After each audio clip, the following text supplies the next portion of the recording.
Hey, it's been a while since my last video, a bit longer than I was hoping for, and I've got some explaining to do. First of all, you would have seen by the title of this video that I'm employed again. And if you watched my last video, you'd know that I had no intention of being employed until about 12 weeks of being job free and just focusing on my well-being and some of the passion projects I had in mind. I want to share some of the stuff that's been going on this month with you guys because it's been the craziest month of my adult life. And first I want to start with the whole being employed thing again. When I left my last job on the 31st of May, I had no applications submitted for other jobs. I had no pending interviews. There was nothing going for me in that sense. I was on track to be unemployed and follow the plan that I had laid out. Prior to my last day on the 31st, I did a shit ton of interviews for one company. I went as far as coming down to the top 2, and I didn't get it. And that was really crushing, because obviously I wanted to get out of my last job, and the company that I was applying for was a place that I really wanted to be. And the analogy I make when it comes to like job hunting or sports games or anything that's really competitive in some nature, the analogy I make is something to do with like a pyramid, where at the start of the job application process or a tournament, all of the players or all of the people are at the bottom of the pyramid and they're running towards the top to get to that golden Buddha, that prize. And I was fucking running up that pyramid, pushing all these people off, knocking them down, and the amount of people was getting thinner and thinner the closer I get to the top. And in the last round, I was right there, I was right there at the pinnacle of the pyramid, about to grab that golden ornament or whatever it was. And I slipped, or the other guy pushed me off, and I didn't get the job. And I was really upset, for about a week or two, because it's a life-changing situation and ultimately you don't get the job. And that's another thing as well, where when it comes to job interviews or anything again of a competitive nature, I've realized that all it really comes down to is how you perform in that 30-minute window, regardless of the conditions outside of that game or interview. For example, it didn't matter prior to going into that final interview, it didn't matter whether or not someone got shot outside, I just got beaten up, a house down the road is burning on fire. You just have a 30-minute window to perform your best regardless of the conditions around you. And on that given day, on my set of conditions, the other person just performed better than me and they got the job. So after I didn't get that job, I was unemployed for about a week or two, and the company hit me up again saying that they had another role that they thought that I would be a good fit for.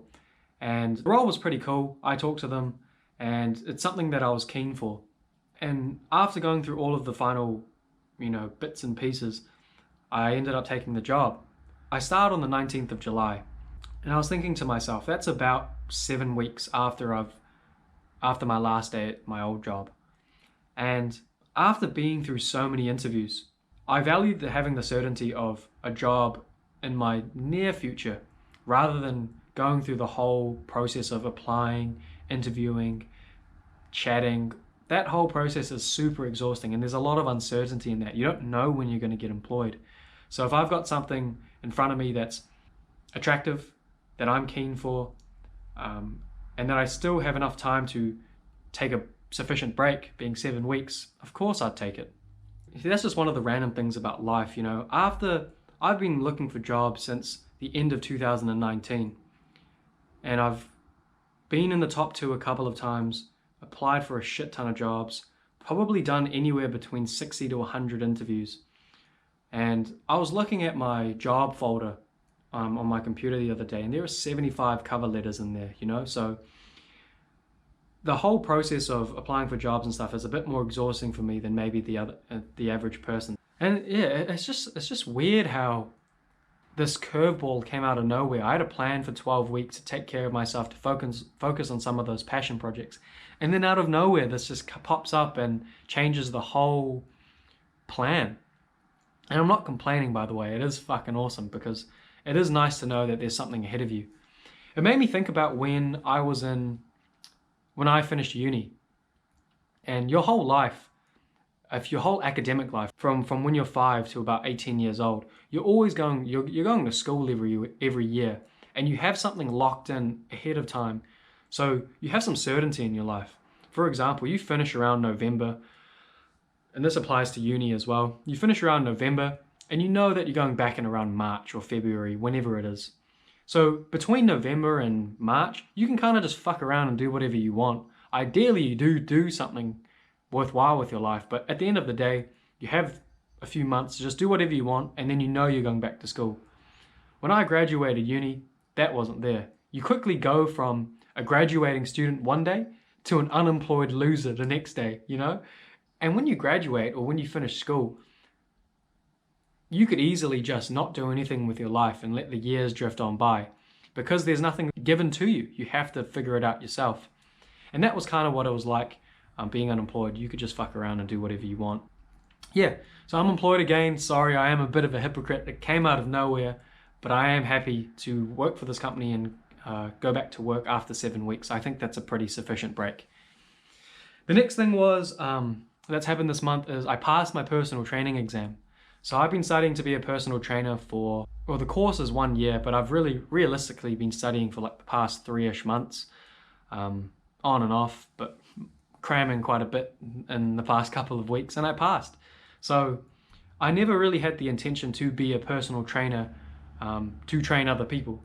It was mainly just to benefit my own training and take it to the next level. And it's been super educational for me. Maybe I'll train people one day, but I just don't want to be someone who doesn't know what they're talking about. I worry that if I train someone with the wrong information, they're going to get excited and they'll see results if they're a beginner, but ultimately they're going to go tell their friend or their family member, yo, look at me, I'm getting these results because I'm doing this method that I've been taught, and it's wrong.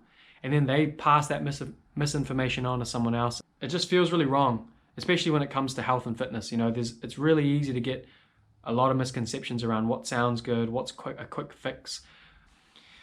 So yeah, passed the exam, super dope, super keen to apply it to my own training and really take my training to the next level. And the last thing is a bit harder for me to talk about because it's so recent. Earlier this week, on the 22nd of June, I lost my granddad, and it's the first loss that I've ever really had in my life. And it came out of nowhere. It's... I don't know if I want to talk about this. I won't talk too much about it, actually, because I'm not ready. But I lost my grandpa earlier this week, and yeah, it's really hard. I'm not ready to talk about it. So one of the craziest months of my life for sure. So now that I have a bit more time on my hands, I'll be putting out a series called Exercise Basics, where I essentially just educate people on how to perform an exercise in a really simple and understandable way, just to help the immediate people around me, because there's a lot of content out there, and I just want to make sure that I can help people with what I know, and hopefully they take something out of it. So yeah, that's more or less what's been going on. Like I said, it's been a super crazy month, so hopefully the next video I make will be me actually in the gym. But until then, I'll see you guys next time. Peace.